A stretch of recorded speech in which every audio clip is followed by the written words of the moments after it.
Before we get into the actual intro of this video, I just want to give a heads up that this video is at least 3 months behind schedule because one, towards the middle recording of the audio, I got sick with some sort of respiratory infection. So you will hear my voice get deep and raspy, but it does get better towards the end. Also, a lot of extended family members have unfortunately kicked the bucket, if you know what I mean. So I had to take time off for that. And I've been kind of preoccupied watching season 3 of Foundation. So yeah, unfortunately, since this video is behind schedule, you will hear me say I can't wait to watch season 3. And yeah, it's better late than never. But enough talking, let's get into the actual intro of this video. Body is sweet, but the mind is willing. Setting my feet, let's dive, be slipping. Wanna be free, wanna be free. I was up for the task that he handed. Promised he wouldn't regret it. I'm holding it down to the casket. I'm holding it down like a bandit. I'm African, and ain't nobody with my sort of vision. Everything that kills me makes me feel alive. Well, it was just a dream, just a moment ago. Cause I was up so high, looking down at the sky. Don't let me fall. Chosen people hate what the world seeks and seeks what the world avoids. These are beautiful words from Ignatius Loyola.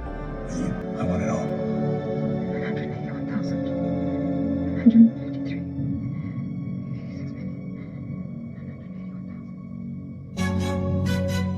Mental lights are real now. Like you can see on me, I'm school. This needs in your heart, mind, there's no side in the real back. Two birds drifting, lost in space. Cosmic whirlpool, stars in the chase. Gale and race, destinies interlaced. Trust in the math, futures they'll replace. Weightless whisper, secrets they confide. Nebula shadow, nowhere to hide. Warp speed, dreams gliding side by side. Bet the timeline, switch the tide. This is another installment based on Isaac Asimov's book series Foundation. I'm not gonna lie, I thought I was reaching or grasping at straws, if you will, within the iRobot breakdown. But when I saw this series and when I listened to the official podcast, they confirmed what I've been saying, especially with the curiosity aspect, because they kept bringing it up. Empire? It's come to our attention that a tract authored by Harry Seldon was discovered in your quarters. Oh, apologies, Empire. It was foolish of me. It's just that I heard whispers of his proclamations and were curious. It does make me wonder, though, how you managed to stumble across Kale's ninth proof in the first place, given where you were. This isn't Synnax scale. Curiosity isn't a crime here. Dominion. I'm sorry, was that rude? Aren't we to be family? Not rude at all. Curiosity is becoming. Well, I have... There's no sin in curiosity. There is on your planet. Empire. Also, when I kept harping on the creator and creation talking point, I was so glad they made a mini mention of it in season 2, episode 1. The same thing. It isn't. You should know that. Well, the creator and his creation have reached an impasse. And the mention of alchemy. Gold, spun from iron.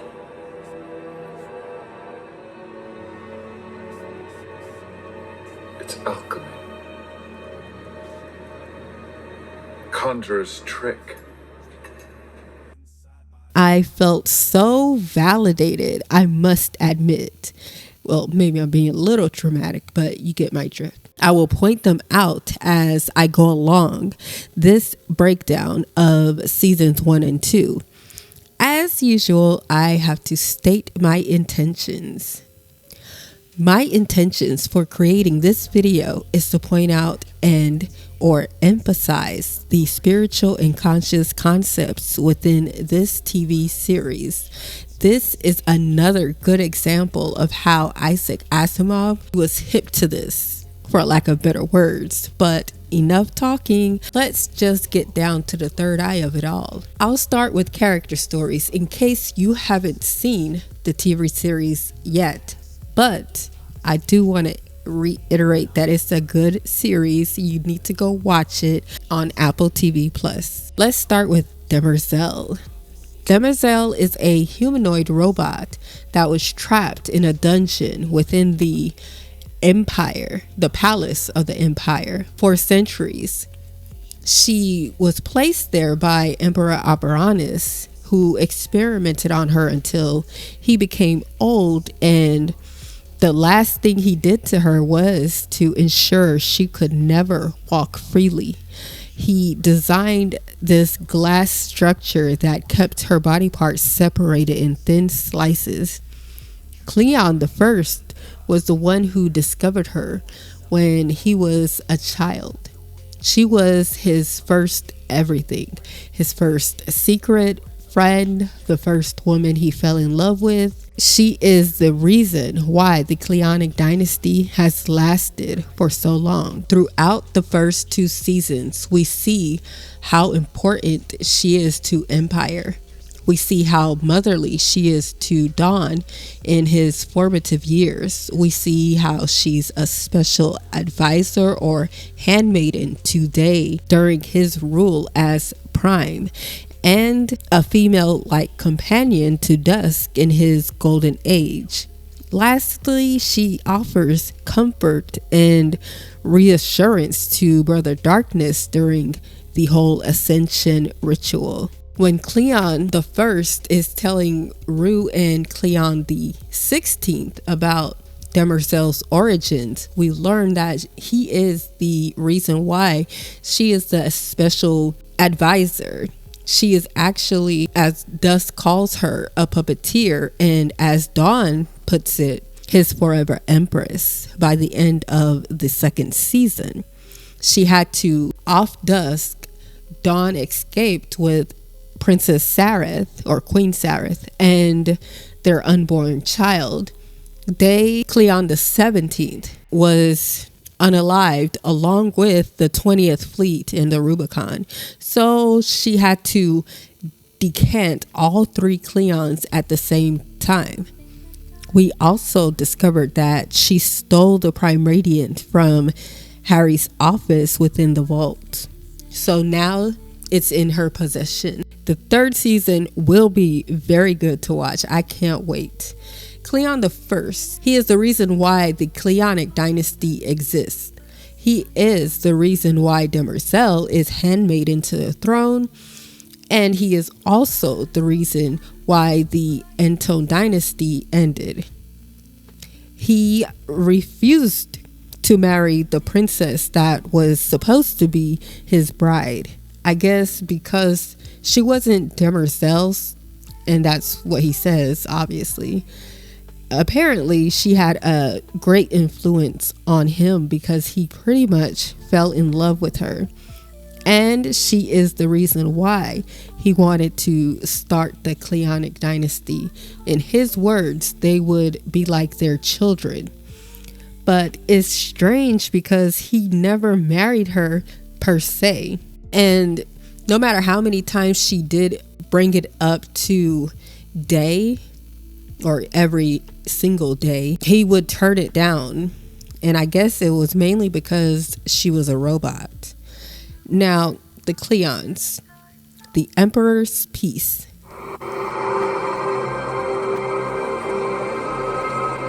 The Emperor's Peace. It is the promise of the Imperium. It was the promise of Cleon I. And each Cleon after him. It is a race run across centuries. A baton handed from generation to generation. We will not drop it. Not today, or tomorrow, or any tomorrow after.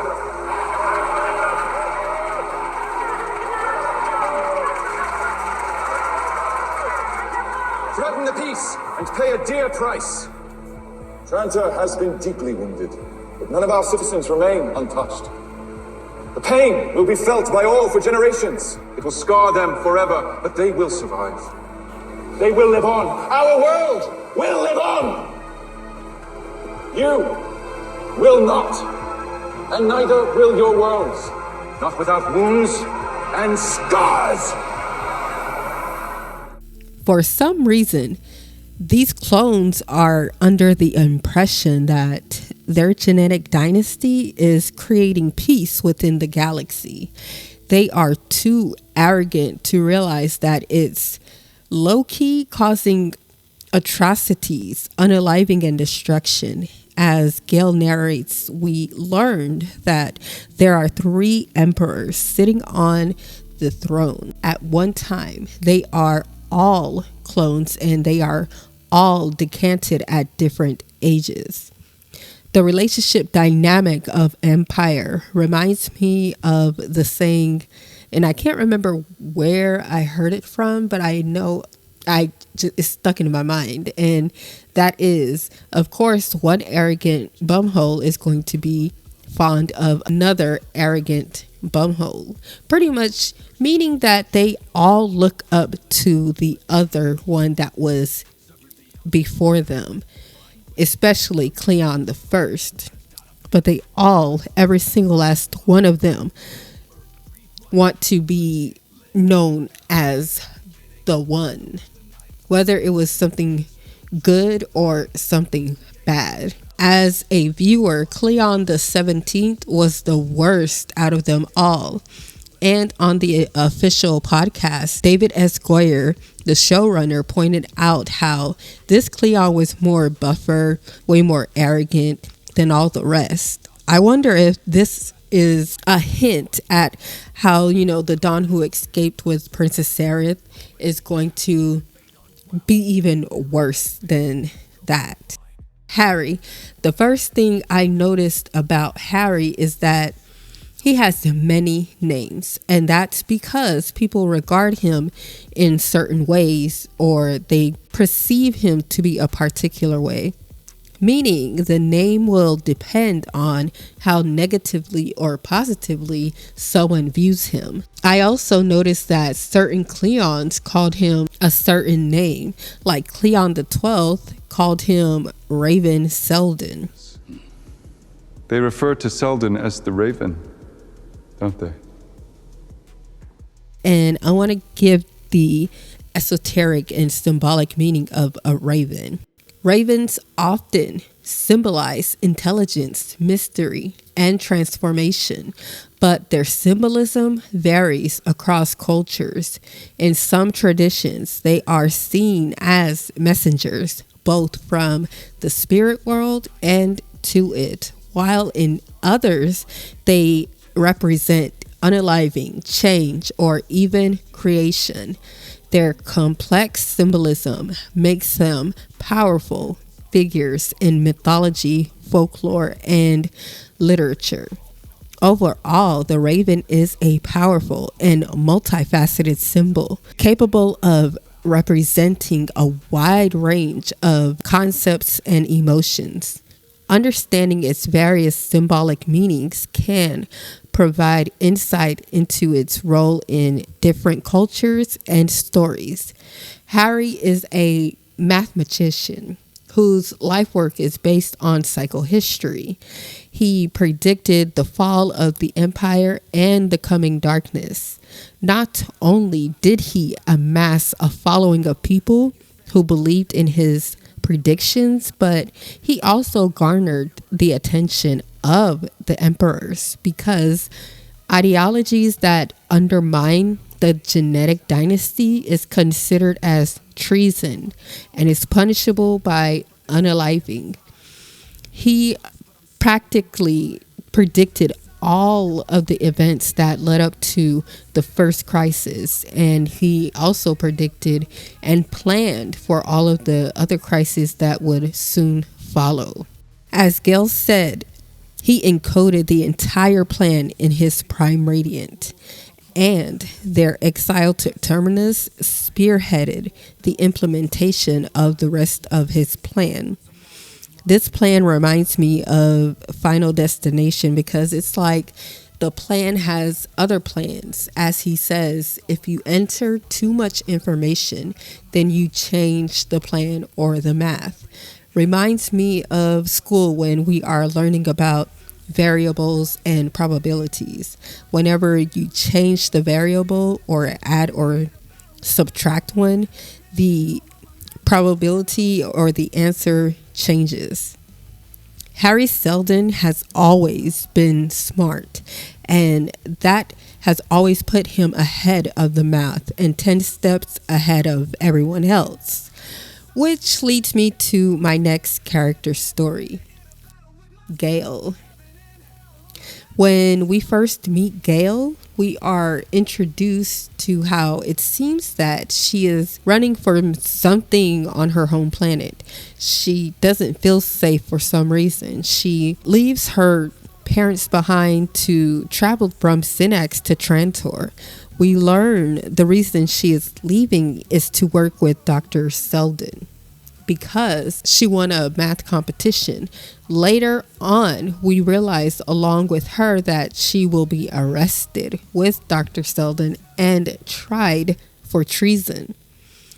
She ends up helping Harry convince the Empire that his plan will help slow down the coming fall and shorten the Age of Darkness in Season 1, Episode 5. We learn more about her background and what she was running from. I'm not going to really spoil it for you because I want you to go watch the show. So yeah, we see how she is immersed into her religion and or spiritual belief on her home planet.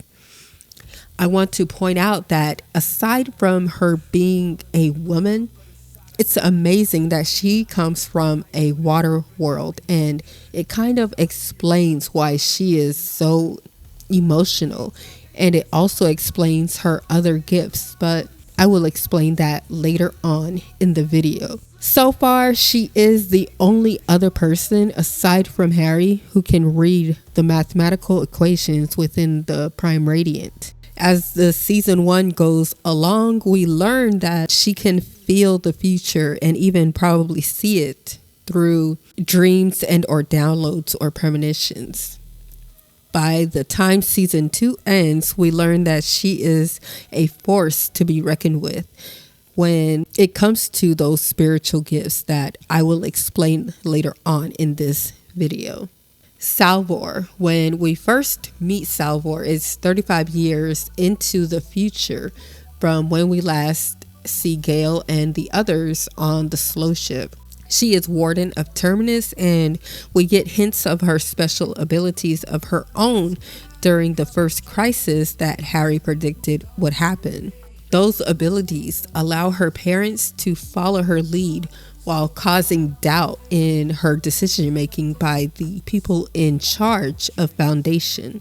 After helping Foundation get through the first crisis, she learns that her mother and father are Gale and Raish, and she was carried full term by Mari Harding and raised by Mari and Abbas. Now her nudge or her intuition is leading her to go find her mother, and she does so in the season 1 finale. In season 2, it's interesting to watch her relationship with Gale and Harry. I don't want to spoil much, as I said, with these character stories, so go watch the TV series to get a feel of Salvor and everyone else. Polly. Aside from Demerzel, the Cleons, Harry, Gale, and Salvor, I'm glad they also kept Polly after the time jump into the second crisis. It gave us some semblance of familiarity with the Foundation. Spoiler alert, if you haven't seen the show, I'm sorry, but I have to say this. Polly survives Crisis 1. He survives Crisis 2. If I remember correctly, he did say on the official podcast that Polly is 148 years old by now. And my guy is on his way to Crisis 3. I'm so proud of him. Now, let's take it back a bit. In season 1, he was a child, and it didn't seem as if his role was very, significant at first. In season 2, episode 2, we get a small hint of how important he actually is to the Foundation. Aside from him being a familiar face to us, the viewers, initially we lose some sort of respect for him because he is depicted as someone who is an addict. Although he has a high position within the church, the other high-ranking officials on Terminus do not respect him because of those addictions. It isn't until later on in the second season that we realize how important he was to the Church of Harry Seldon and its creation. Then in season 2, episode 8, Constant tells Hober just how important Polly was to the Foundation and the church. I cannot wait to see more of Polly and Constant in season 3. Now, the Prime Radiant, the math, the plan. I feel compelled to talk about these 3 entities as characters, mainly because they are the focal point and overarching part of the story. Now let's start with the plan. Even though he planned everything to a T, he or certain people like outliers can change the plan by adding too much information into the math. And hold that thought, because when we say information, we really mean something else. But I'm gonna get there, so just hold that thought. We don't realize that the plan changed from the very beginning. That realization comes when Harry and Gale are talking on the Raven, a ship Harry planned for Raish to be on, heading towards his home world, Helicon. As they continue talking in season 1, episode 8, while on the Raven, we learn that Gale has premonitions and she can feel the future. This goes back to what I mentioned, her abilities. We are starting to slowly learn about them. This is the first, and there are many more as the show goes on. We also learned that there is a second foundation on Helicon. But back to what I was saying about Gale and Harry's banter, we learned that not only can someone change the plan or the math, but an outlier can change the plan or math through their actions or abilities.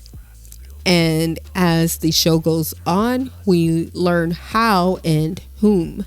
She realizes that she was supposed to be on Terminus, leading Terminus through their first crisis. Raish was the one who was supposed to be on the Raven, traveling to Helicon with Harry's consciousness. After this realization, she doesn't want to hear any more of the plan, and there is more to the plan, but he doesn't tell her everything. He holds back, and that is for a good reason, and we learn more about that reason in season 2. So in her fit of rage and her tangled web of emotions, she destroys the Raven and gets back into the cryopod and heads to Synax, 138 years away. Meanwhile, Terminus makes it through the first crisis, and Salvor gets the urge to go find Gale, her birth mother. And that is the end to season 1, with Gale reaching Synax 138 years later and finding the place that used to be her church and home completely destroyed and mostly submerged underwater. It seems as if the only one on Synax was Gale until she sees a blinking light under the water. She dives in and pulls out Salvor from the cryopod. That night when Salvor finally wakes up, she introduces herself to Gale and hands her the Prime Radiant. That marked the end of season 1, and the next morning marked the beginning of season 2, where Salvor asks Gale why she hadn't activated the Prime Radiant.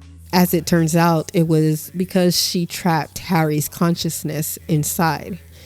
Salvor convinces her to show her how to use the Prime Radiant because she wanted to see where the fate of humanity stood. So Gale shows her. She explains to Salvor the crises, and she explains why each one is important to handle or solve. So, to sum everything up, the plan that Harry accounted for is off course, and it has been that way ever since Gale climbed out of the pool the night of Harry's death. And we learned this later on in season 2. She realizes that after they leave Synax, and I will leave it here for now since the Prime Radiant led them to Una's world and Gale's astral projection has led them to start a second foundation on Ignis. For the season 2 finale, the plan is for Gale to sleep in the cryopod and wake up once a year to teach and prepare the Mentalics for the fall and battle of the Mule, which is 152 years in the future. The math, also known as psychohistory.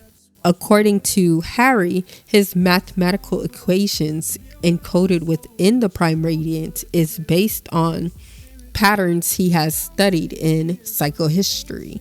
Unfortunately, in season 1, episode 2, we learned that the math inside that Prime Radiant is actually incomplete. This is confirmed in season 2, episode 1, when Harry is speaking to the Prime Radiant.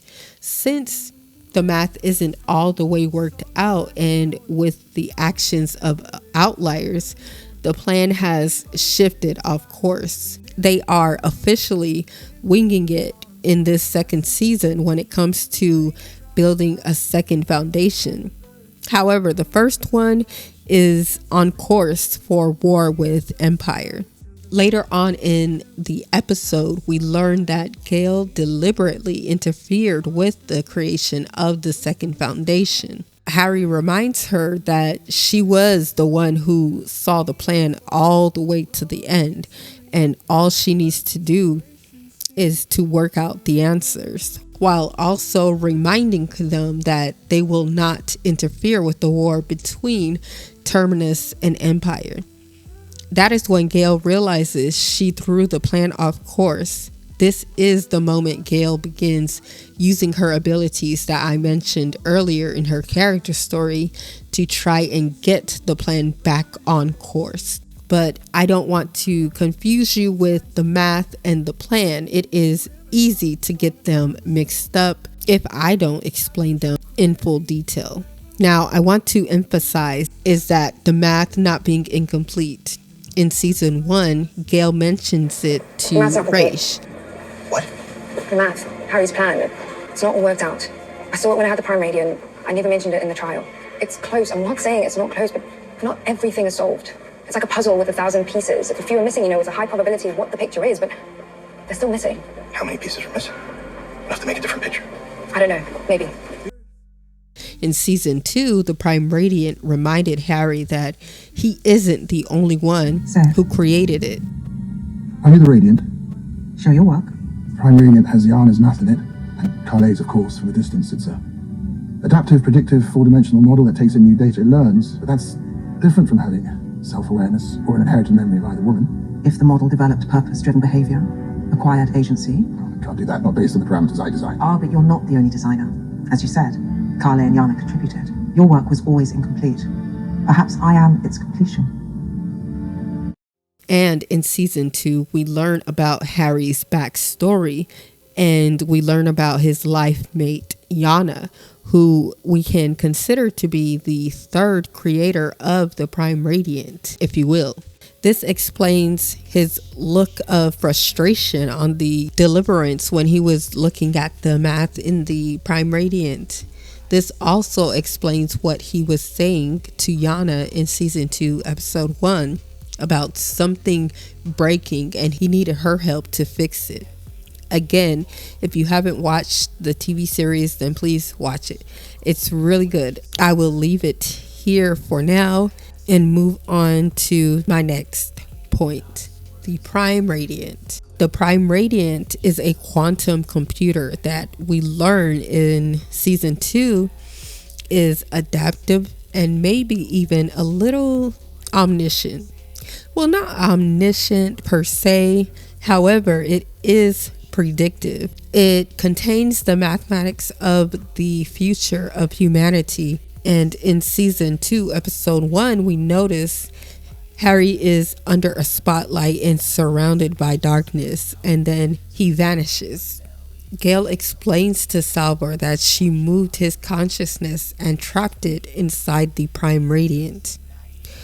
Once he realizes he's in 4D space, he makes his way out of the prism-like funhouse, is what I want to call it, and he is greeted by Yana.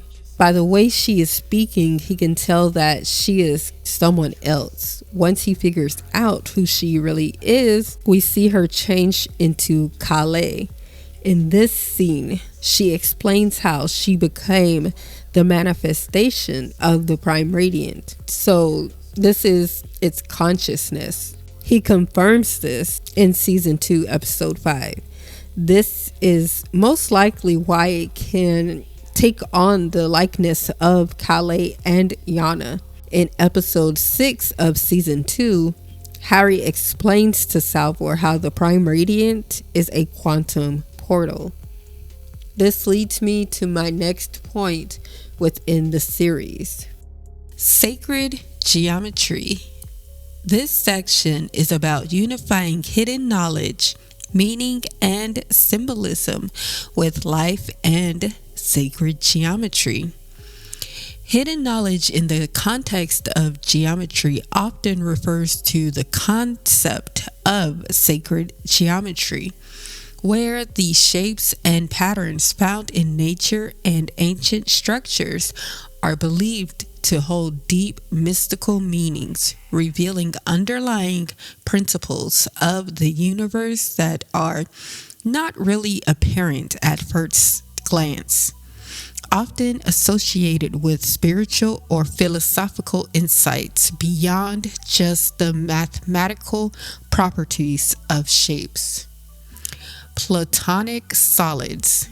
These perfect geometric shapes, cube, tetrahedron, octahedron, dodecahedron, icosahedron, are often associated with the elements and fundamental building blocks of the universe in mystical traditions.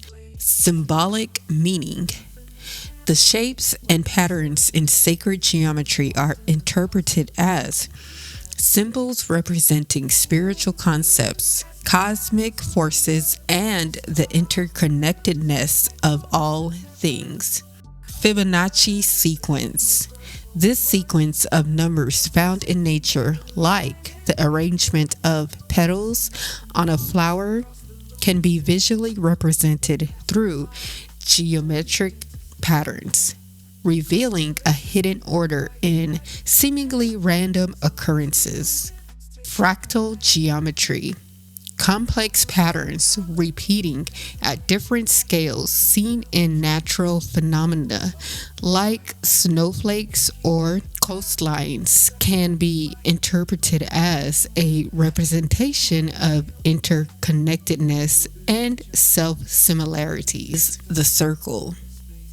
A circle is universally recognized as a symbol of unity, infinity, wholeness, perfection, and the cycle of life due to its continuous nature with no beginning or end, often representing the interconnectedness of all things and the eternal flow of time across various cultures and spiritual traditions.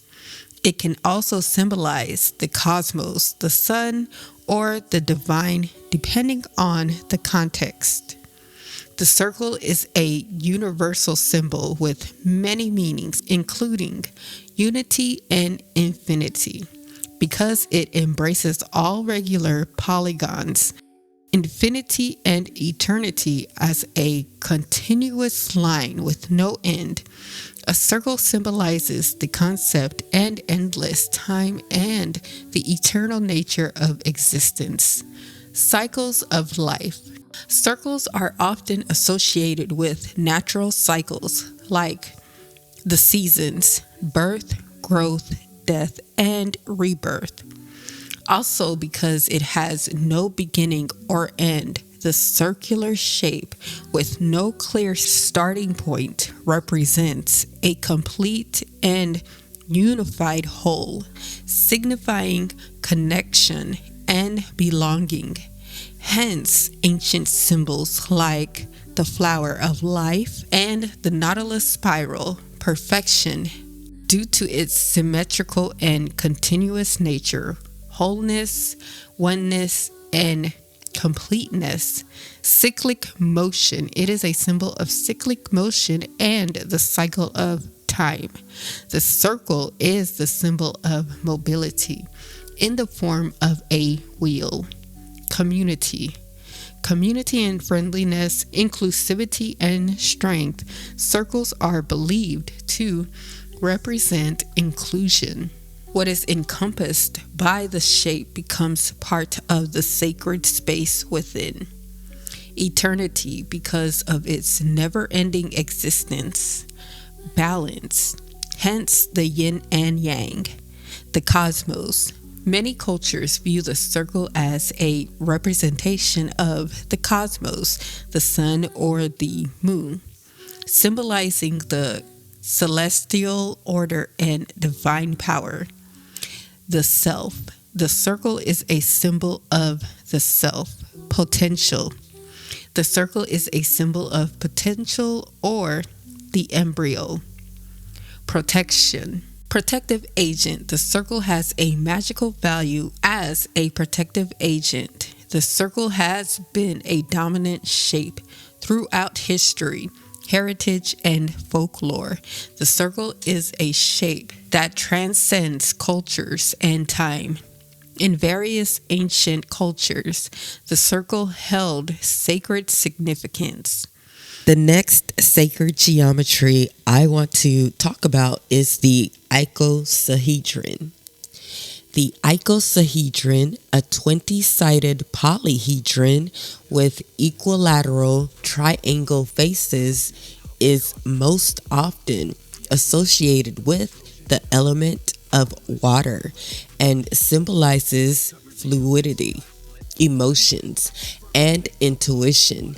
In sacred geometry and spirituality, it's also linked to healing, creativity, and transformation. The icosahedron's symbolism. 1. Water element. In sacred geometry, the icosahedron is one of the Platonic solids, and it's specifically associated with the element of water. This connection highlights its symbolism of flow, movement, and change. 2. Emotions and intuition. The icosahedron is believed to assist in emotional release, healing, and connecting with one's intuition. It's thought to help individuals process emotions, release blockages, and foster a deeper understanding of their inner selves. 3. Creativity and transformation. The icosahedron is also associated with creativity and transformation. It's believed to enhance creative energy and facilitate positive change, allowing for freedom of expression. 4. Harmony and balance. In esoteric thought, the icosahedron, like the other Platonic solids, is seen as a symbol of harmony and balance, reflecting the fundamental order of the cosmos. 5. Divine connection. Some interpretations of the icosahedron also associate it with divine connection, the soul, and the spirit. In essence, the icosahedron, with its fluid and multifaceted nature, embodies the dynamic and transformative energies of water, emotions, and intuition, while also representing a path towards harmony and spiritual connection. The Tesseract. In the context of fiction, a tesseract often symbolizes the ability to transcend limitations of space and time, acting as a portal or a shortcut between distant points. It can also represent a gateway to higher dimensions, offering a glimpse into realities beyond human perception. Furthermore, tesseracts can be powerful tools capable of serving as energy sources or even causing destruction. Symbolism in fiction. Transcendence of space and time. The tesseract allows characters to travel across vast distances in space and time, bypassing the normal constraints of travel. Access to higher dimensions. It can represent a connection to a higher plane of existence, offering a perspective beyond the 3 dimensions we experience. Power and potential. Tesseracts can be depicted as sources of immense power, capable of incredible feats of energy and manipulation of space-time. Mystery and the unknown. The very nature of the tesseract being a 4th dimensional object often imbues it with an aura of mystery and the unknown, hinting at forces beyond human comprehension. Symbolism in science. Mathematical concept. In mathematics, a tesseract is a 4-dimensional hypercube, a concept that helps visualize higher dimensions.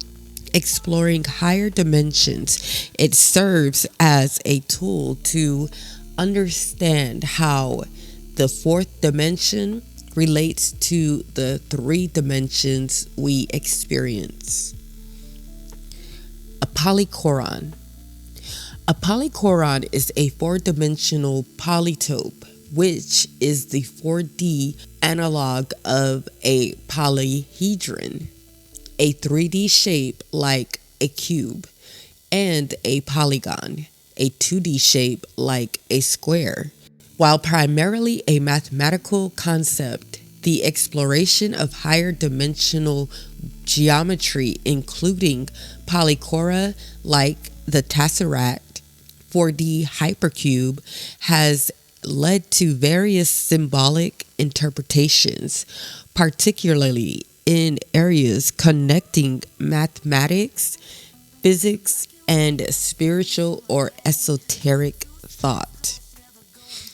Here is a breakdown of the symbolism associated with higher dimensional shapes like polychora.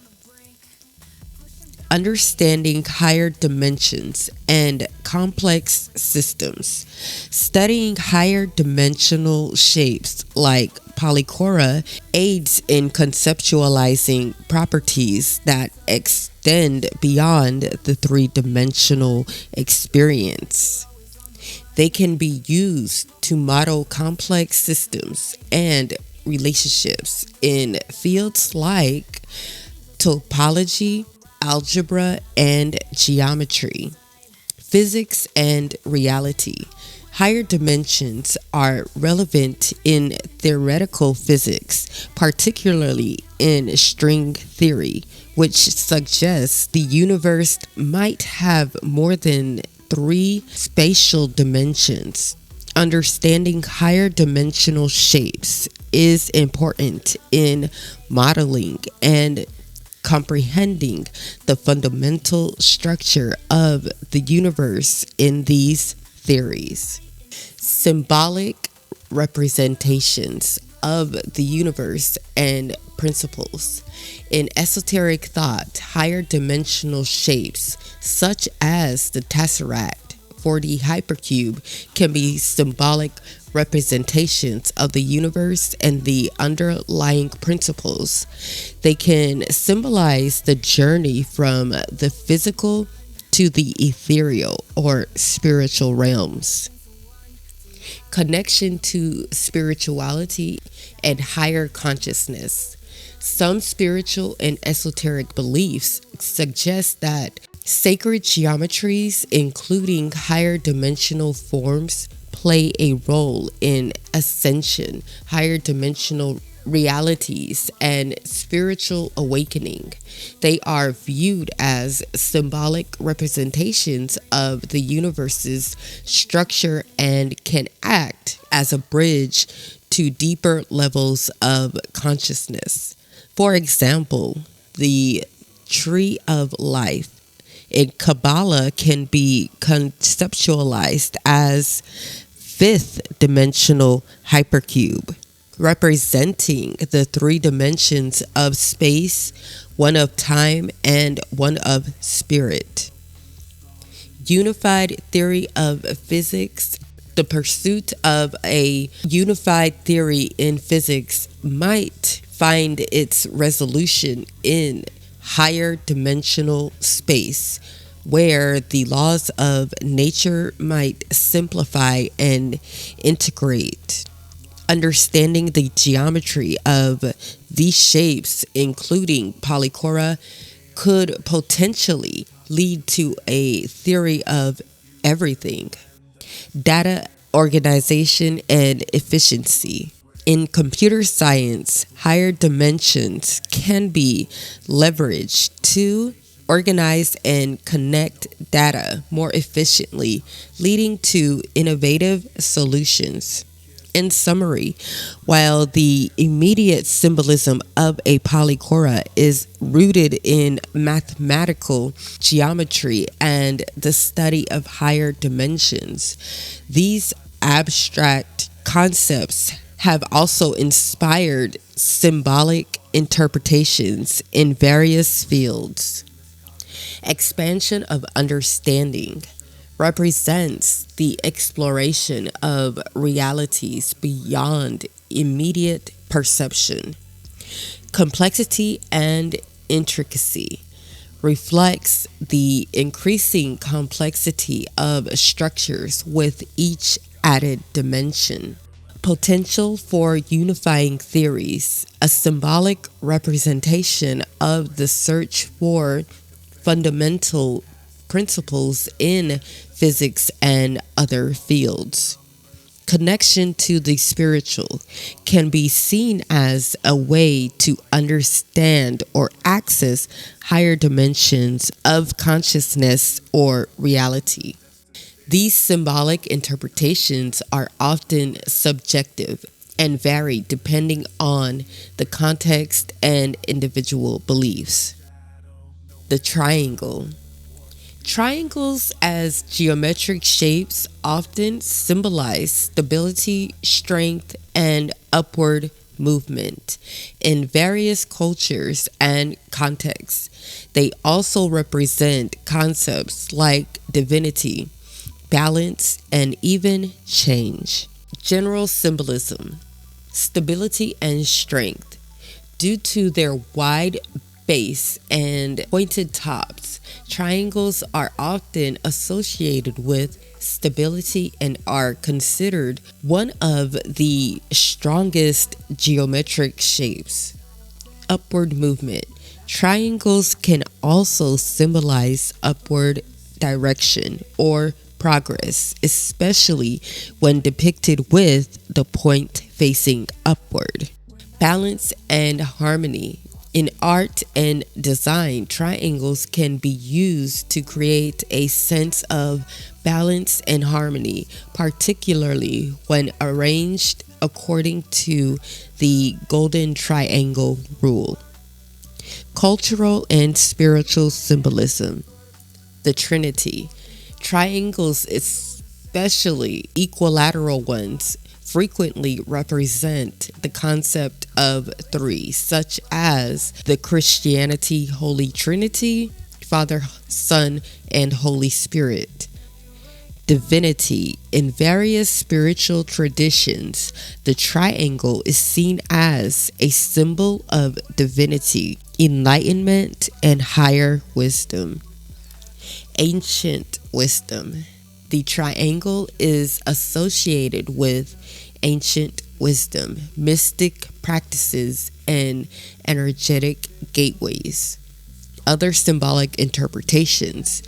Relationship dynamics. In some contexts, triangles can represent the dynamic interplay between three individuals or entities, like in family constellations or social interactions. Elements.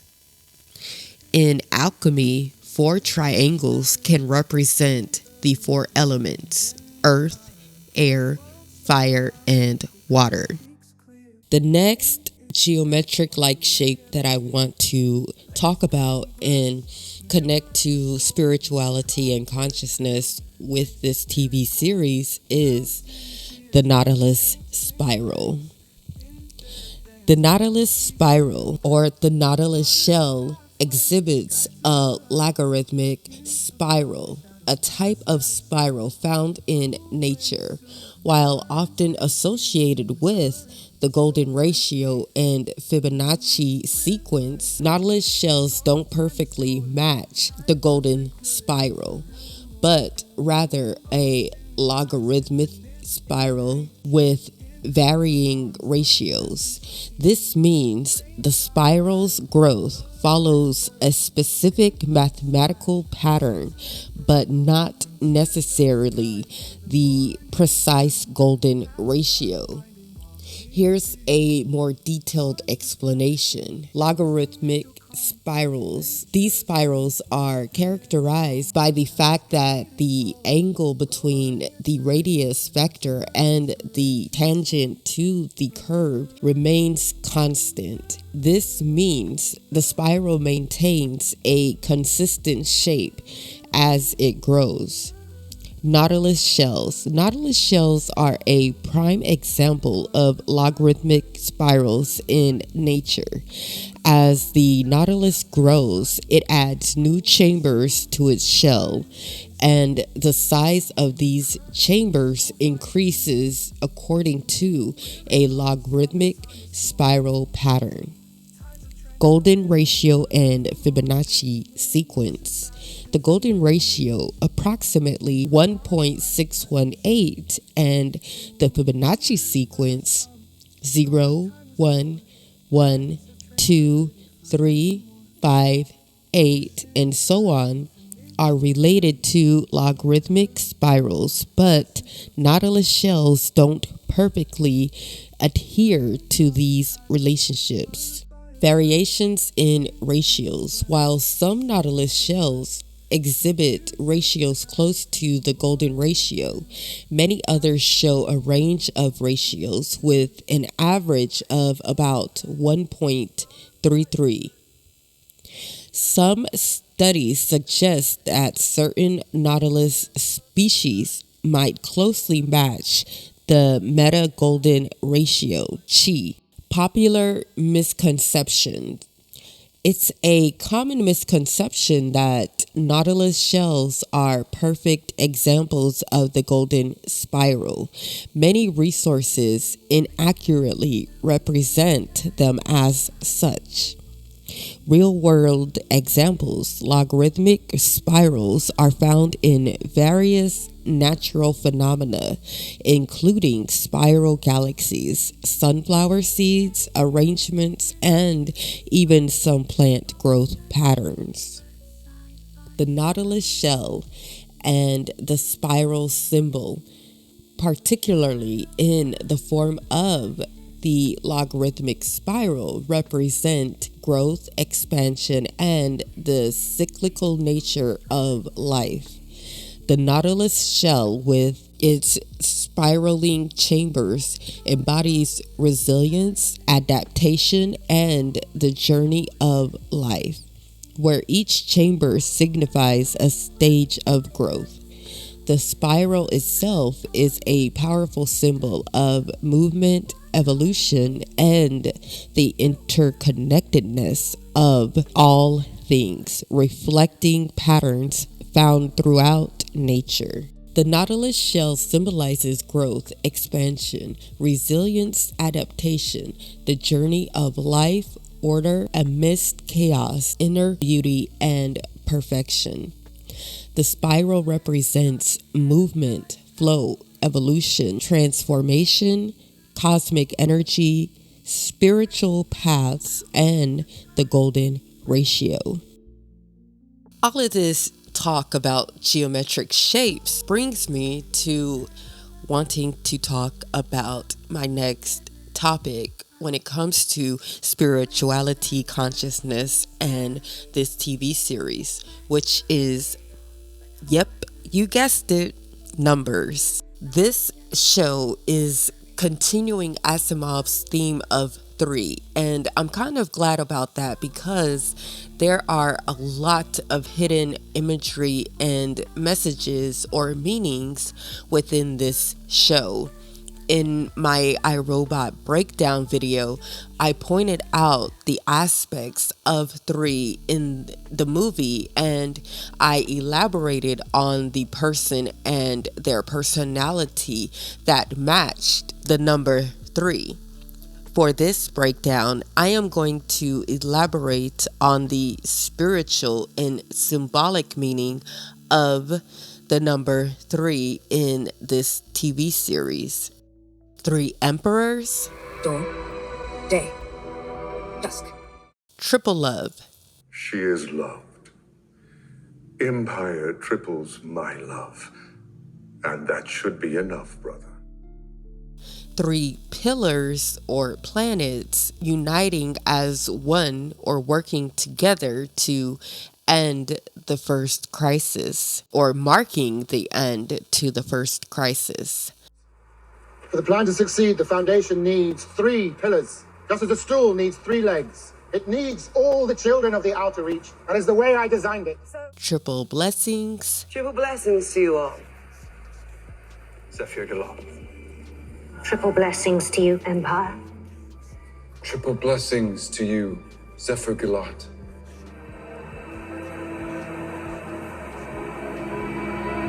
Triple blessings to you, Empire. And to you. The birthroot flower, triple moons, triple goddesses. Are you familiar with mythology of the birthroot flower? No. After Dal collided into Sora and created the triple moons, the maiden was covered in a blanket of birthroots. This was a sign from the triple goddess that our world could sustain life. Over the centuries, the flowers gradually died off. We have not seen them here for thousands of years. What does it mean? By their nature, 3-petaled flowers germinate from monocot seedlings. In other words, 3 elements created out of 1. Just like my brothers and I. And the triple goddess as well.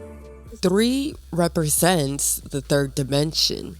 We do all things in three, so they will manifest in our physical realm. Its roots stem from the meaning of multiplicity, creative power, growth. Three is a moving forward of energy, overcoming duality, expression, manifestation, and synthesis. Three is the first number to which the meaning all was given.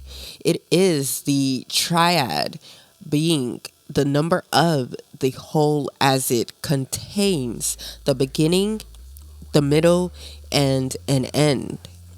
I would like to quickly take this time to point out that there is a theme of past, present, and future that is going on within this TV series. If you just pay close attention, you will notice who and or what is the past, present, and future. The power of three is universal and is the tripartite nature of the world as heaven, earth, and waters. It is human as body, soul, and spirit. Notice the distinction that soul and spirit are not the same. They are not. Three is birth, life, death. It is the beginning, middle, and end. Three is a complete cycle unto itself. It is past, present, future. The symbol of three is the triangle. Three interwoven circles or triangles can represent the indissoluble unity of the three persons of the Trinity. Now, relating this to three and Thoth, I'm connecting this because it is actually important when understanding the number three. In Egyptian mythology and esotericism, Thoth, often associated with wisdom and knowledge, is linked to the number three in several ways.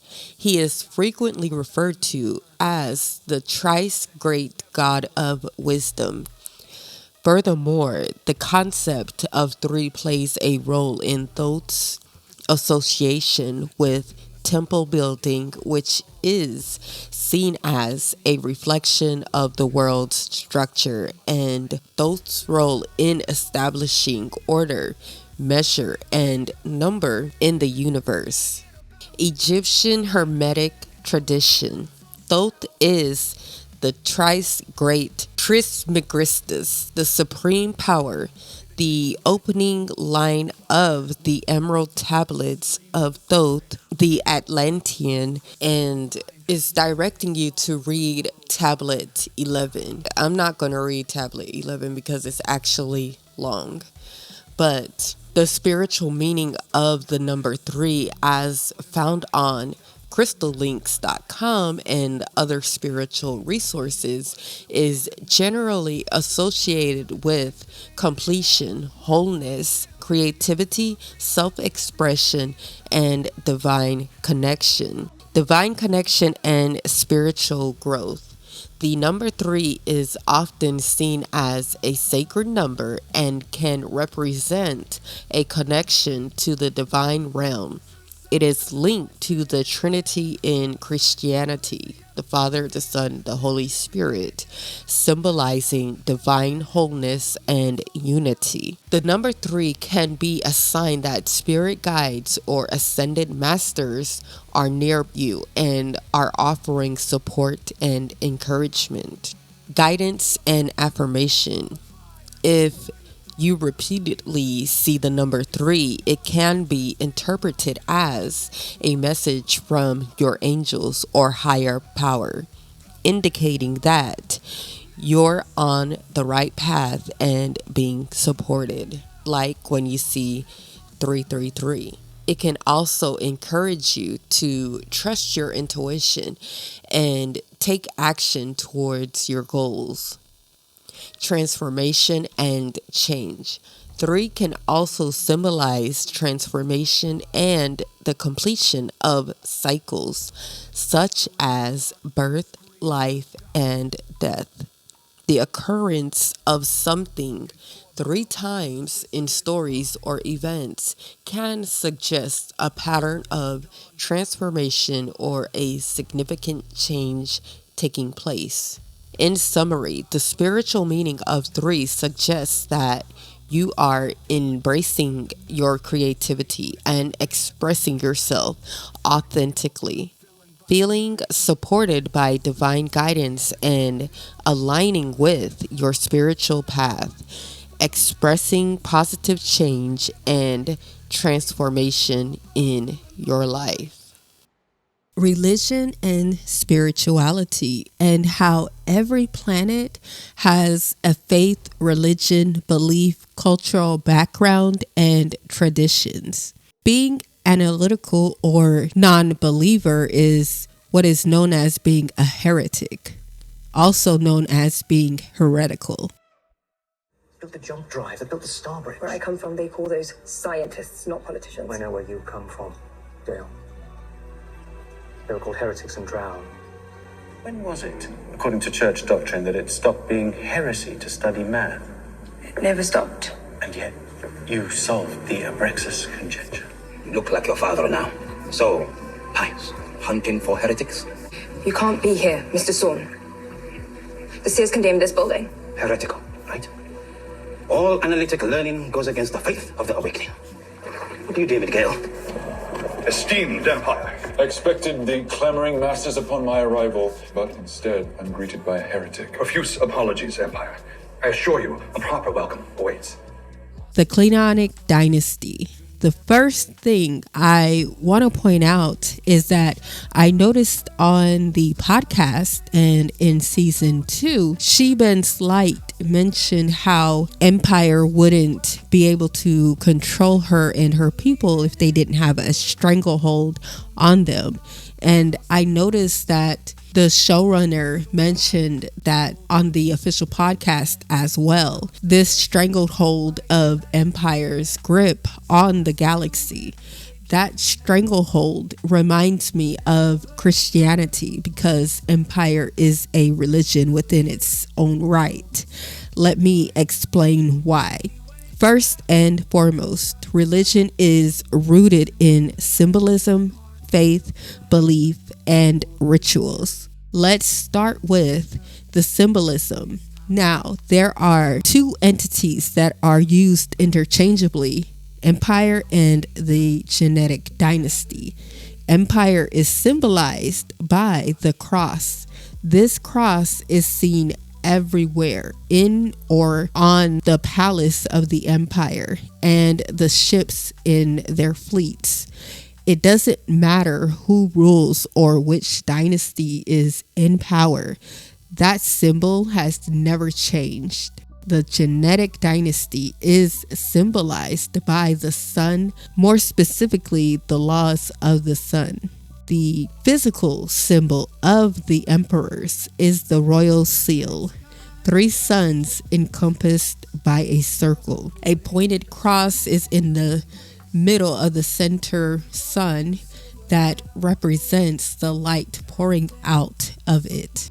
The ritual of the Cleonic dynasty. In order to tell you the ritual of the genetic dynasty, I need to take you back, all the way back to Cleon the First. In my character story section of this video, I mentioned how Demerzel was freed by Cleon the First. But that finally happened during his older years in life. He gave her a plan of how she is supposed to carry out the genetic dynasty. 3 Cleon clones decanted at different ages not only represents the archetypes of the laws of the sun, but they also represent the ages or moments in his lifetime in which she saw Cleon the First. In season 1, episode 3, we get to see their ascension ritual, but we get a hint of it in season 1, episode 1 on the mural of souls. This is when a new dawn is born. The old dawn becomes day. The old day becomes dusk, and dusk becomes darkness. I personally thought it was cute or symbolic in a way how the new dawn cried during the ascension, symbolizing morning right before the sun rises, and him mourning Brother Darkness. After Brother Darkness ascends, the baby dawn is christened with his ashes on his forehead.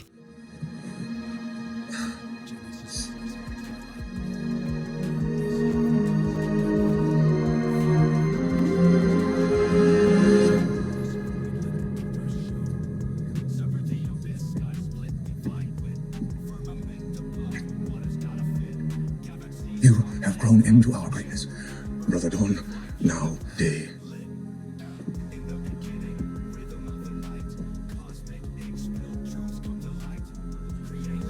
Thank you, Brother Dusk.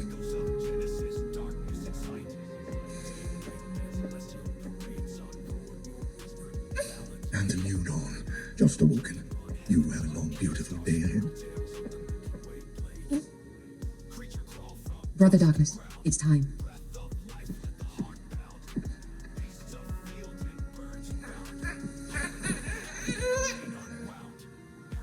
The dream lives on in you because you kept it alive in you.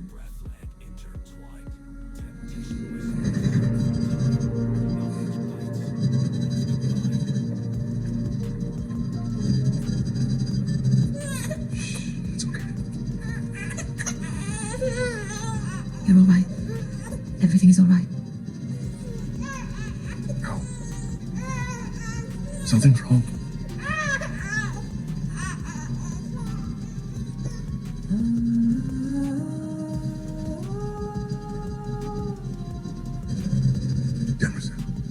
I don't forget anything or anyone. Empire is always on my mind.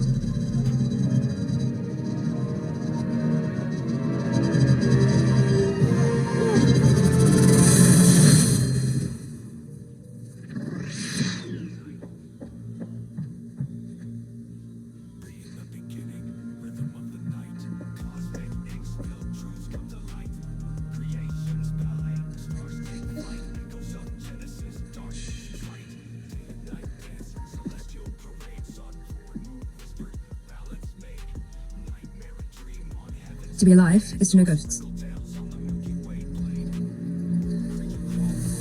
We hear their whispers if we listen. We're haunted by Prophet's Hall. Are you certain you want it erased, Brother Dawn? Yes. I've outgrown it. Another ritual I would like to point out of the genetic dynasty is when they go to Cleon the First to ask for assistance or guidance, if you will. And after they say their enchantment or quote unquote spell, for lack of better terms, he comes out of his encasement to address them. Cleon, we stand before you, sons, brothers, selves, to seek an audience with the august memory of the source of all that we are. Our hands tell our stories, and it is your story. Pray, hear our question. That is my palm.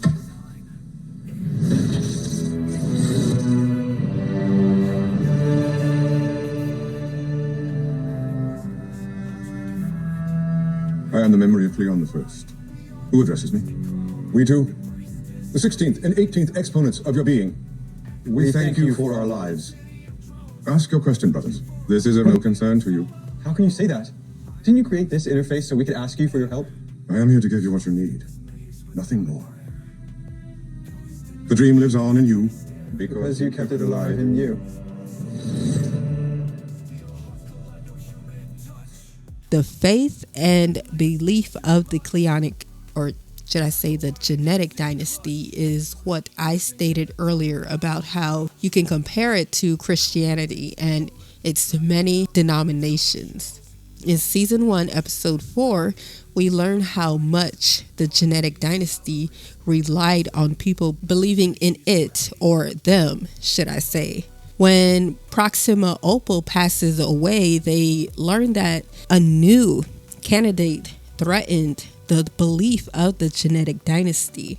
During dinner, Dawn questioned what the primary octavo is and what it means in regards to the belief of the genetic dynasty.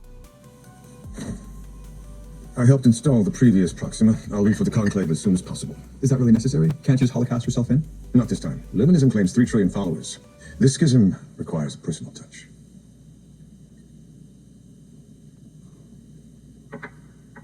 What's the primary octavo? A heretical scripture. Pre-imperial. It directly links the soul to individuated sentience. What is that? Individuated sentience. Think, Brother Dawn, if a soul cleaves only to an individual being, that calls into question that which cannot be individuated. All Cleons are perfect genetic copies of the first, and therefore, we don't have souls. So, this Halima woman is saying we're what? Not human? Indirectly. If the galaxy comes to believe their leaders are less than rather than more than themselves, they may cease to follow. We are a glass vessel, spun with a fine hand. If the pressures inside start to swirl and we are not uniform, we may burst. Now, Harry is revered by his followers, but he didn't become a deity until the Foundation entered its religious phase in season 2. Cleon the 13th referred to him as a martyr with a long half-life, meaning the martyr's physical life has ended, their body has decayed, and the soul inside the vessel of that body has ceased to exist. However, their spirit lives on. Through their philosophical and spiritual beliefs, they begin living a metaphorical and a metaphysical life or existence, if you will. He also lives through his digital simulacrums or consciousness. Keep in mind that Harry planned for everything to go in the direction that it is going.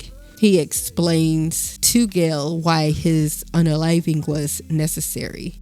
Shortly after his unaliving, Louis Pyrene stepped up as the leader of Foundation. In season 1, episode 3, Salvor mentioned how she is not a part of the Foundation, but since her mother believed, then she did accept it.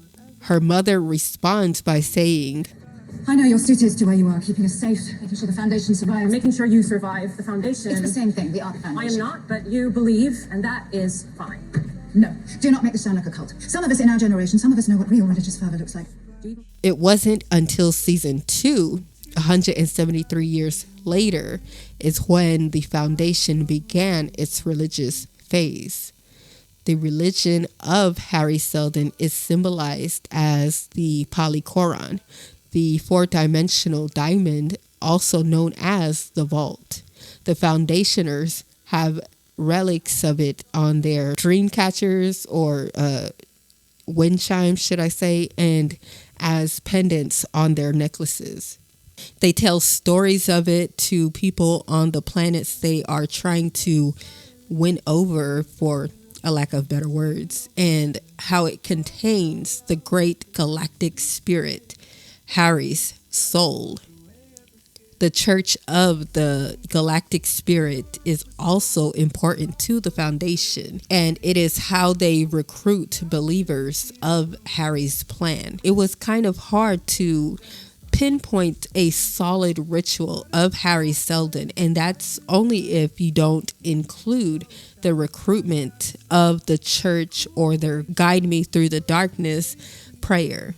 Join this humble beating with the great rhythm of the spirit. Guide me through the darkness. Lean together, close short in the darkness. Guide me through the darkness. Guide me through the darkness. Guide me through the darkness. Guide me through the darkness. Guide me through the darkness. Guide me through the darkness. Guide me through the darkness. Guide me through the darkness. Guide me through the darkness. The major reason why people believe in Harry Seldon, who they refer to as the Prophet, has a lot to do with them surviving the first crisis, and also Polly, who they sometimes refer to as the Holy Witness. I convinced the director to wait for you. He would deprive himself of my sparkling wit and company. He used other words. But you had to be a part of this. Polly Verisov, the holy witness, the 10-year-old half-feral child with a front row seat to revelation. I don't know about the half-feral, but I'm honored all the same. Polly represents the belief of Harry Seldon, the great galactic spirit, and Constant represents the faith of Harry Seldon. Just like other people of Foundation and their recruits, she is following the religion based on secondhand experiences or witness of the religion. I also based this on what Polly said to Constant about the difference in his belief and her faith. The faith of the awakening. In season 1, episode 5, we learn more about Gail's story, her spiritual belief or religion, and what happened before she left Synax and why she had to leave Synax. Remember, I mentioned in her character story, it seems as if she is running from something. In this scene, we are shown the ceremony of a newborn being welcomed into the Seer Church right after it has its prayer stones embedded into its cheeks. We speak the words, and the words never cease. Welcome forth this child among you, that he should be blessed, loved, and cherished, heard and seen, one with a sleepless words. Upon awakening. Upon awakening. In the next scene, later on that night, we see Gail and a few others travel in a boat to the abandoned university to investigate why there were lights in the windows. Gail walks downstairs and sees her old professor gathering books. We learn that any analytical learning goes against the faith of the awakening. In the same scene, we also learned that you will be punished heavily if they find out that you are still doing anything that is considered to be heretical. This professor is behaving like a rebel because he feels differently when it comes to what he believes. He believes humans are the reason or cause for the destruction, and he believes they are the solution to it. Unfortunately, Gail snitches on him for being the one who was in the condemned university. The next day, he is drowned by the colony, and Gail is chosen to be the one who will tie him up to the books and rocks that will be used to sink him under. Later on that night, she sneaks out to go retrieve one of the books that he was drowned with. The next day, we learn that she is rising in the ranks of the Seer Church, but she is starting to lean more towards being more analytical when it comes to the climate change on their planet. This upsets her father because they are staunch in their faith, and he makes her say her devotions. Later on, we see that she is doing things that is breaking the rules of their planet and their faith. I want to send a touch message. I was told you could help. Seers don't break any off-world contacts, unless it's church business. I'll pay. 50 cartons. Where are you when it's time to be? Trantor, Streeling University.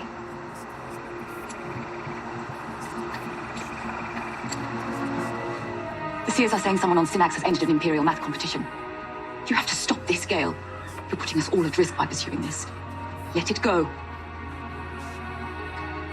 She gets a message from Harry letting him know that she had won the contest, but the next day she gets bad news about the Seer Church looking for the person who contacted Trantor.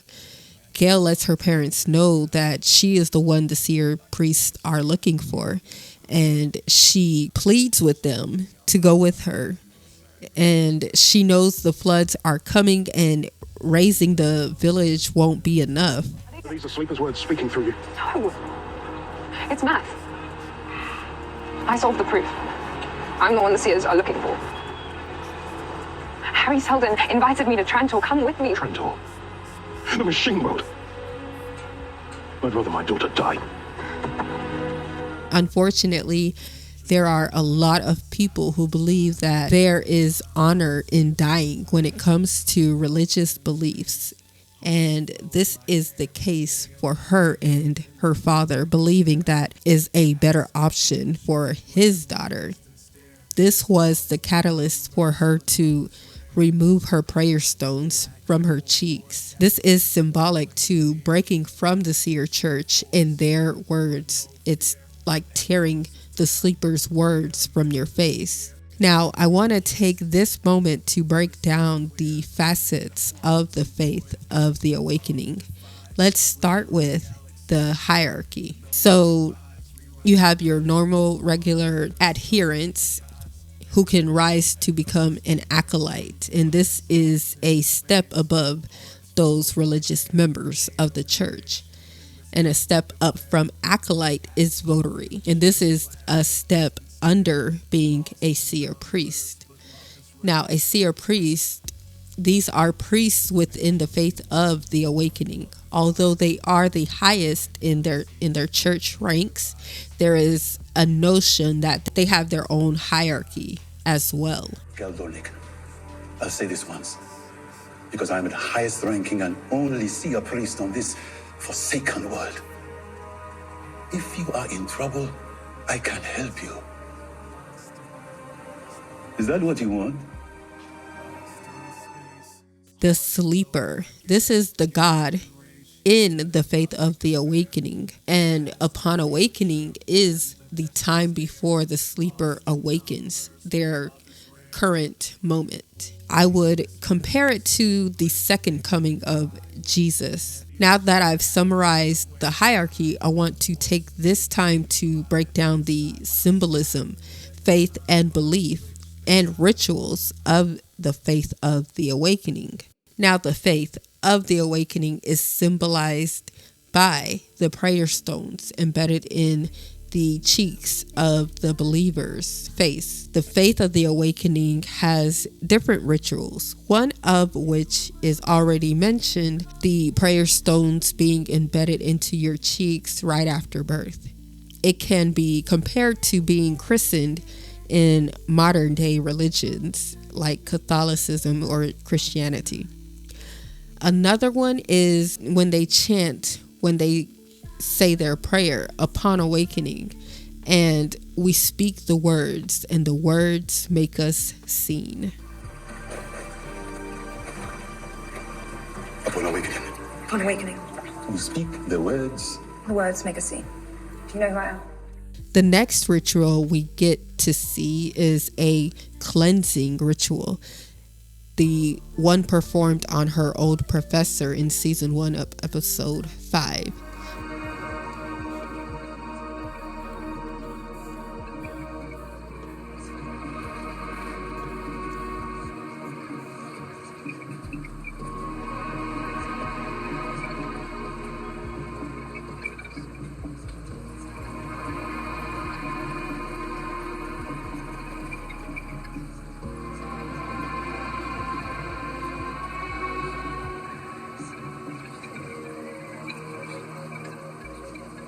Cleanse us, benevolent sleeper, that we might be one with your words and abide in your dream. Upon awakening. Upon awakening. Acolyte Dornick, the sleeper, is watching.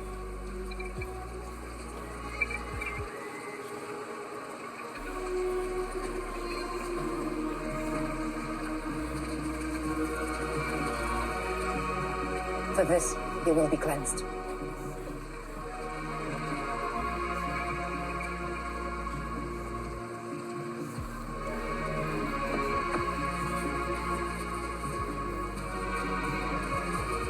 This will not stop the sea from rising, or the outer blooms from dying. Only knowledge can do that.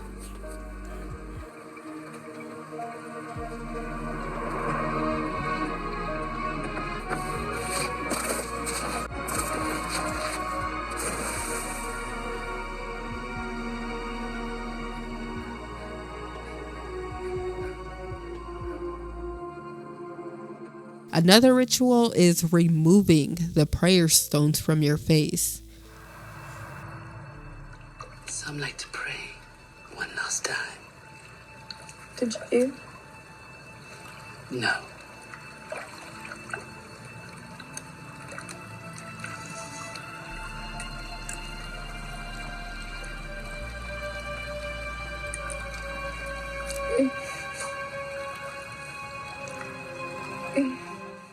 And the last hint of a ritual the seer priest would perform is what we call astral projection. Gail astral projects herself 150 years into the future in order to gain information about the location of the second foundation.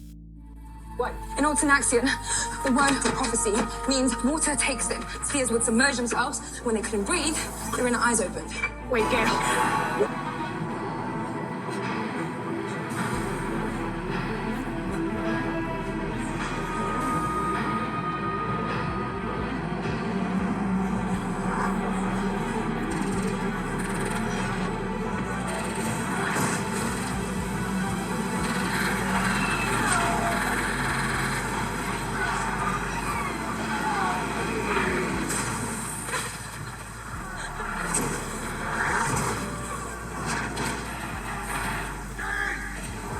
The actual belief of the faith of the awakening is what Gail said to her professor in season 1 of episode 5.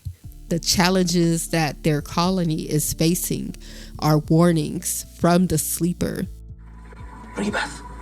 Knowledge gives us ways to survive the destruction till the rebirth arrives. The floods. A warning from the sleeper. A challenge we must overcome in order to prove worthy of his awakening. No. You know it. No.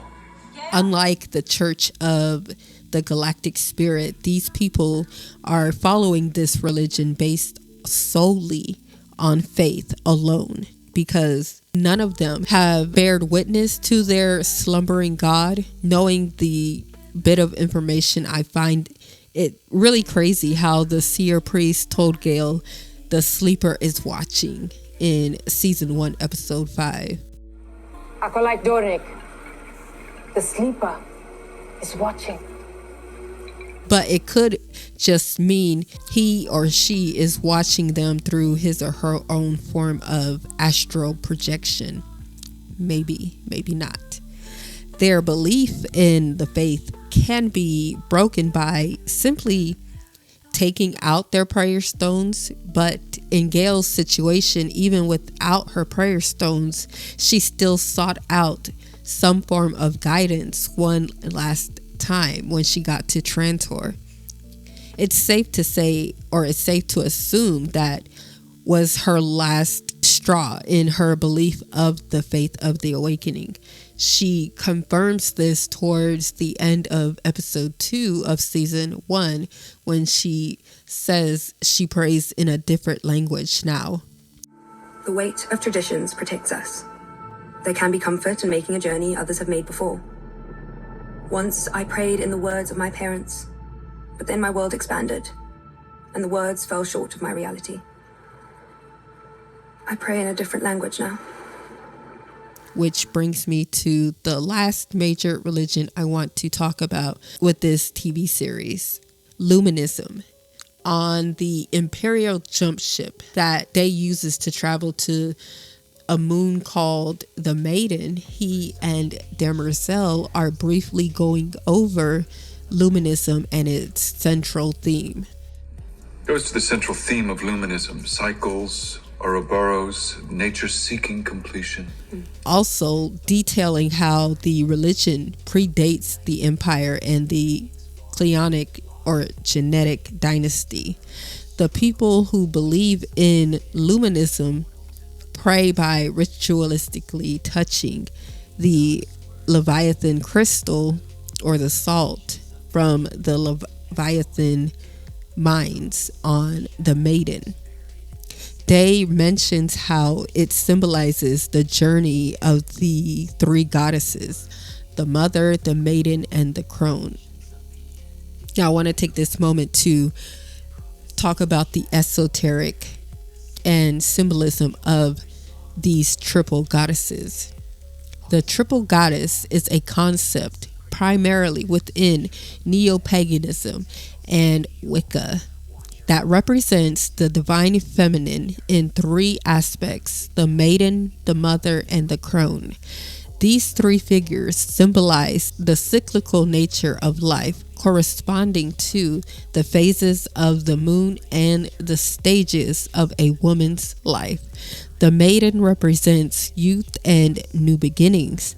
The mother embodies fertility and nurturing, and the crone embodies wisdom and endings. The triple goddess archetype is important in many modern pagan traditions, where it is often seen as the feminine counterpart to the horned god. It symbolizes the cyclical nature of life and the importance of each stage of existence. It's also seen as a way to understand and honor the divine feminine, which can be a central focus in some pagan practices. Just like the seer religion, Luminism has its own hierarchy within the faith. A regular adherent can rise to become a Zephyr. Being a Zephyr puts you in what is known as the ring of Zephyrs, and it makes you a candidate to become a Proxima. Luminism can be symbolized by the salt found on the moon and by the birthroot flower. The three petals of this flower only sprouted or bloomed on the maiden. So the Luminists took it as a sign that the maiden was the only habitable moon. That flower has since died, and they haven't seen another for thousands of years. Are you familiar with mythology of the birthroot flower? No. After Dol collided into Sora and created the triple moons, the maiden was covered in a blanket of birthroots. This was a sign from the triple goddess that our world could sustain life. Over the centuries, the flowers gradually died off. We have not seen them here for thousands of years. What does it mean? By their nature, three-petaled flowers germinate from monocot seedlings. In other words, three elements created out of one. Just like my brothers and I. And the triple goddess as well. The ritual of Luminous, aside from praying and touching the salt crystal, is walking the Great Spiral. Walking the Great Spiral is considered to be a sacred ritual reserved for a Proxima's passing. Anyone who manages to reach the sacred cave known as the Mother's Womb will be granted a vision.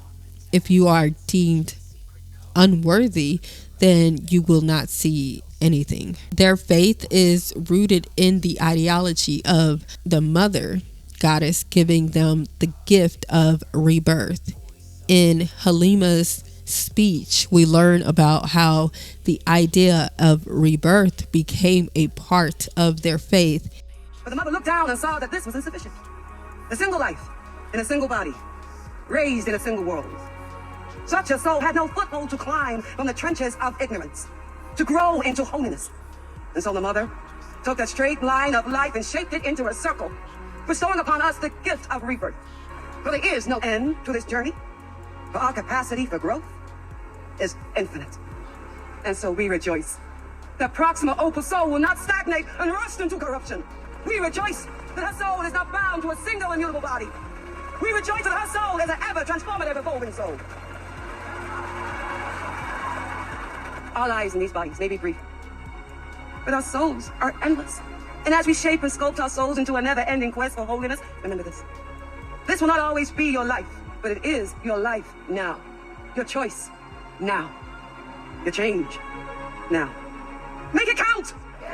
It also confirms one of the sacred geometry shapes I kept referencing in my iRobot video breakdown. Their belief is that reincarnation gives someone the capacity to grow beyond the path of enlightenment, because rebirth makes that capacity infinite. I waited until this point to point out what I'm about to say, and that is, pay close attention to Demerzel. In the beginning of this episode, they asked her and she told him why she believes in luminism. Now hold that thought, because it will be a very important key factor in my theories section of this video. And don't worry, I'll remind you or jog your memory when the time comes. Now let's move on to the next religion or spiritual belief. Mentalics. Someone with a spiritual or psychic gift and or ability. Cited in citer is used interchangeably with the word mentalic. In Telem's words, they are telepaths with varying abilities and talents. These mentalics live by Telem's rules and philosophy that she passes off as their beliefs.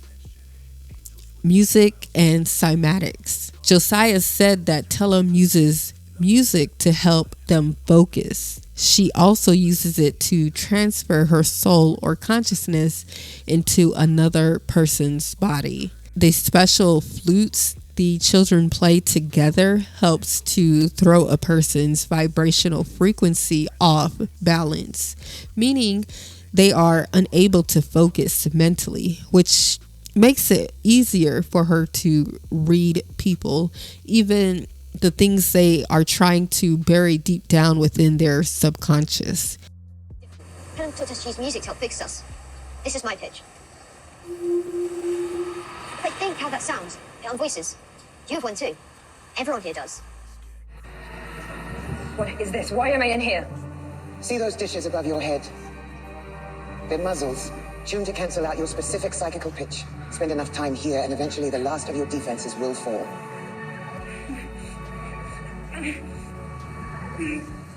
I feel how hard you're working to keep me out. There's something you really don't want me to see. Because it's mine. Not for long, child. We used to have an instrument, a very old instrument, that fussed with people's brain signals, changed their minds, so to speak. These whistles are pieces of that. They're harmless on their own. We use them to teach the children to unvoice. But play them together. You can't fight me anymore, Gale. The tuning plates are aligning us. Help me! Please, Nicholas! Reading minds and creating illusions. Telem so far is the strongest mentalic on Ignis. We know that the mule is more powerful than she is because of what Gale said about him after she comes back from her astral projection into the future. Gale's ability to see the future really impresses Telem. So she uses a barnacle and a glass of water to mentally take Gale back to Synax. In that moment, she teaches Gale about grounding the illusion. Knock, knock. The Beggar's Lament. Very fine. Oh, this came off. Can't be a barnacle, can it? Oh, yes, probably. Do you want to come in? You are singular, Gale Dornick. I haven't seen the like. Usually when someone says that to me, they want something. And I am no different. But I'm going to offer you something in return. Let's hear it. Better if I show you. You've got a very special mind. I'd like to walk around in it.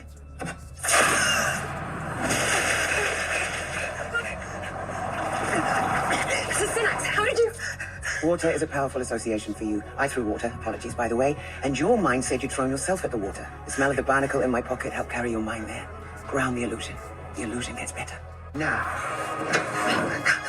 You made me pick it up. My mind can't move objects, but it hardly matters if you'll move them for me. Your mule didn't choke you through a vision. Your mind thought, ouch, and the blood vessels popped. You did it. You're quick.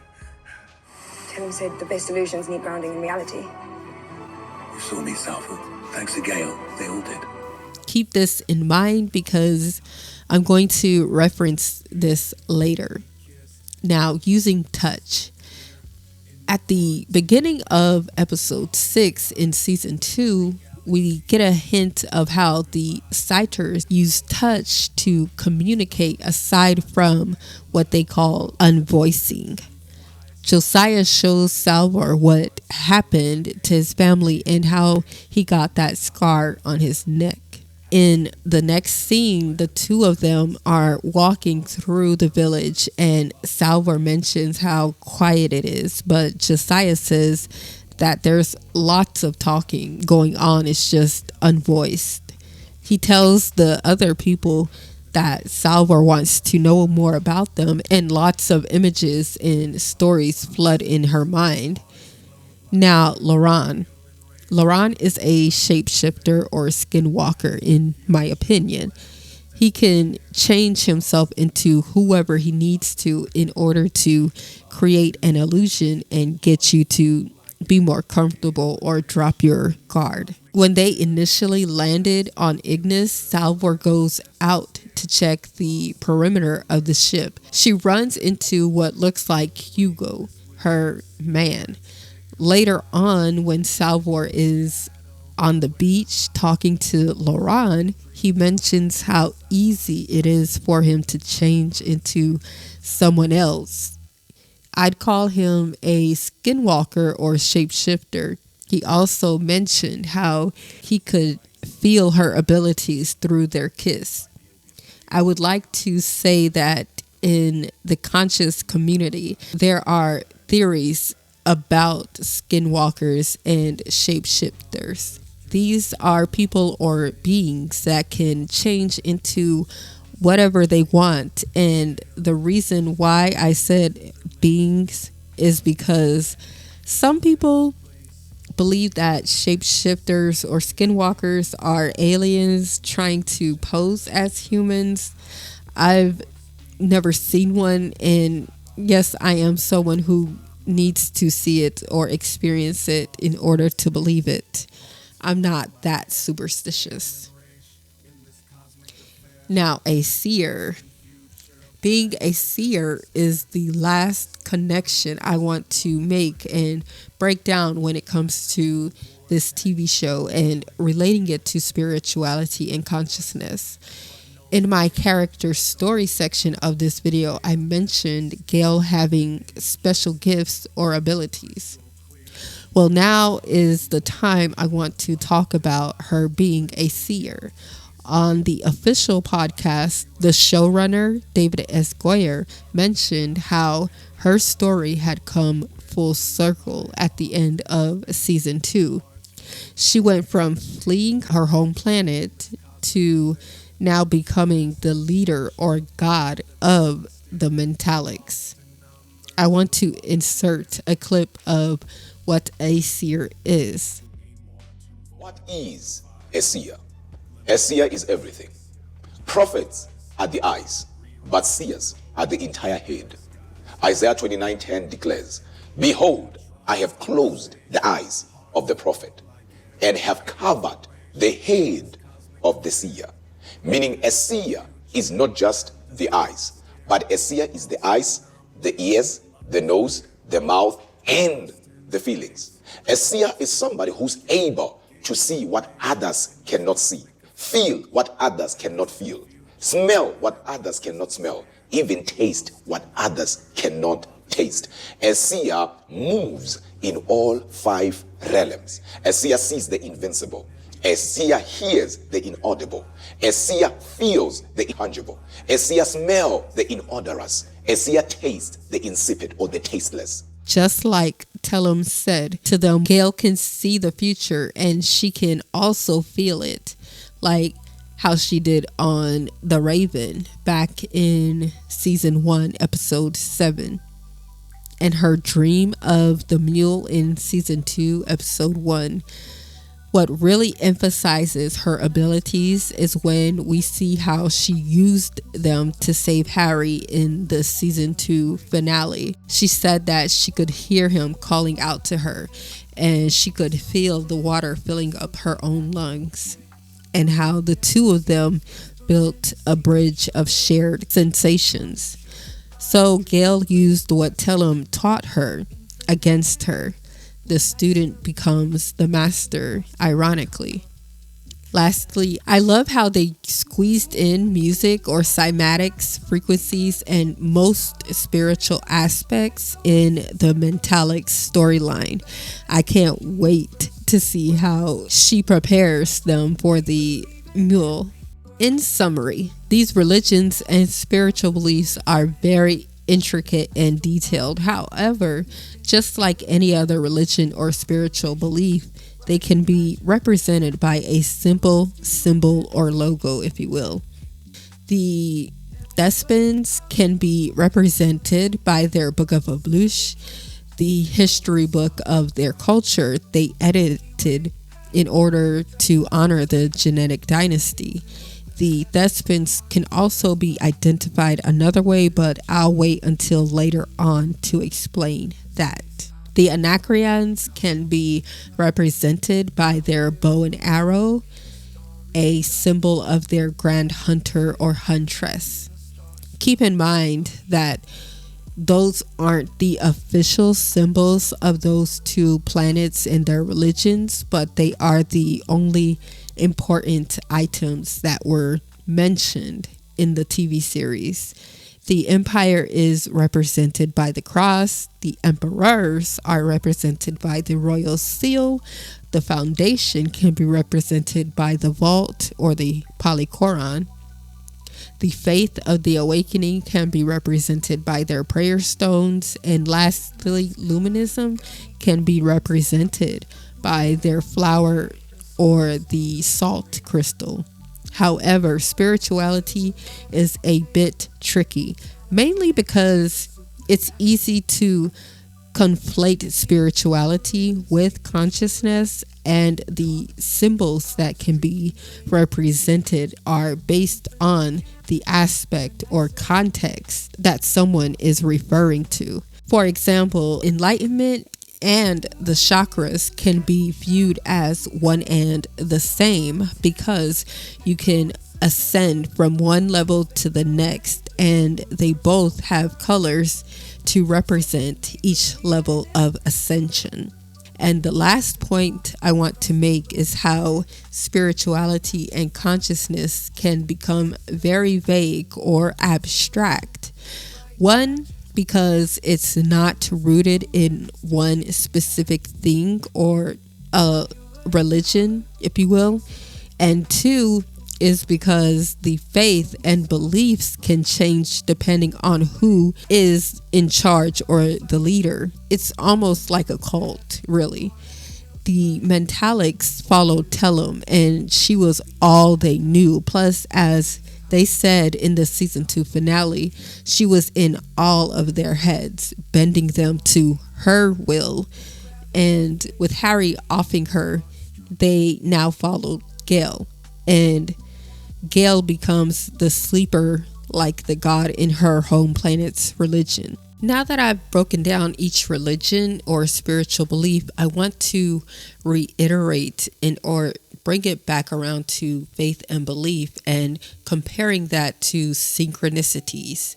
Now, in season 1 of episode 4, Gale's narration about the clockwork of civilizations, belief, and the purview of faith, how faith is more powerful than belief, although belief is a powerful thing. It's like a contradiction. Salvor and the Vault, for example, the Warden and the Ghost inexplicably bound together. However, I would like to theorize how Salvor's value to the Foundation during her time there was disregarded, dismissed, or diminished, if you will, to that of an outlier. During the first crisis and even before then, she believed the vault or Harry in the vault was talking to her and guiding her, especially when it came to her visions of Gale and Raish's past lives or memories. Hence why she would always say things like, "I have to believe." She was the only one who viewed order of events as a form of synchronicity. Constant and Polly. their relationship dynamic is the contrast of faith and belief wrapped up in one package. It also represents the dynamics of faith, belief, religion, and non-believers or heretics. Season 2, episode 2 on Siwenna, they were called heretics because those people did not believe in anything other than the lightning deity. Lastly, I want to point out how in the end, usually towards the end of someone's life, they began believing in Selden or the plan. People like Raish. Any final words? I know it's hard. I know what I've done seems incomprehensible, but you can't lose faith in the plan. Ever. You can still solve a puzzle. Even with a piece missing.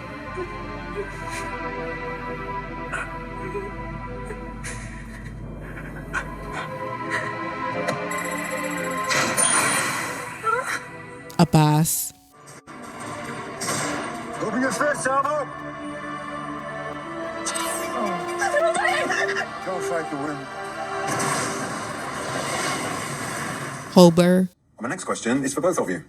Are you stupid? She's not. So why provoke empire? It's like you're begging to die. You attack the palace. Why would an established chief suddenly adopt a fatal fringe ideology? Is it love? Absolutely. But also, maybe I'm finally buying into Selden's bullshit. Yeah, Empire's light is dimming. Bel Rios. Weeks ago, I thought I might die in a prison colony. Going down with a ship. At least there's a poetry to it. That man down on the planet. Kalewin. I'm so sorry you had to do that. He knew we were doomed from the start. Just us against the long arm of history. Empire was never going to let us live. But there was honor in the dying. And I got to shove day out of an airlock. Okay, a toast. For those who are toasted. I know better. Here's to those who fight and ask why.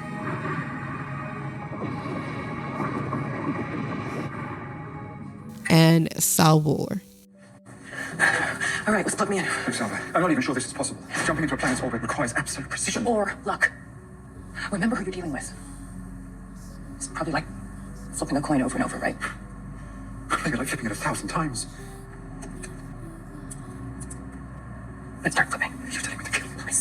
You see, this is what I was meant to do. Everything that happened, it brought me here. Now, this is our only chance. So I have to try. We have to try. And that is all there is in a crisis. Trying. Now, I want to get into my own theories and symbolisms. Demerzel is sunny. Let's start with that. Aside from me having the set of books, from iRobot to right before the Foundation books begin, I know that this robot, Demerzel, is sunny, mainly because of her eye color, and two, because of what she keeps saying about how she's unique and rare. I don't understand. Why didn't you destroy you? I am rare. Perhaps unique. The key to making more of my kind. And that her name now is a woman's name, but it's not her first. What kind of name is Demerzel anyway? It's a woman's name. That is how I appear now. An old name, but not my first. My next theory is that Gail is actually speaking to her daughter or her son in her narration of the story. And one, because on the official podcast, he did ask David Esquire, like, is she talking to someone? And he even said that the mule, he thinks that the mule is talking to someone. And I believe that theory because I believe that they both are talking to someone.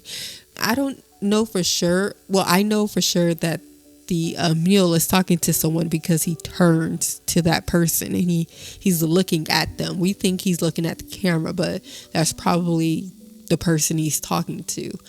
But Gail is talking to someone because when she starts off the storytelling, she's like, my mother or as a child, my mother used to tell me, and blah, blah, blah, blah, blah. You know, she goes on like that.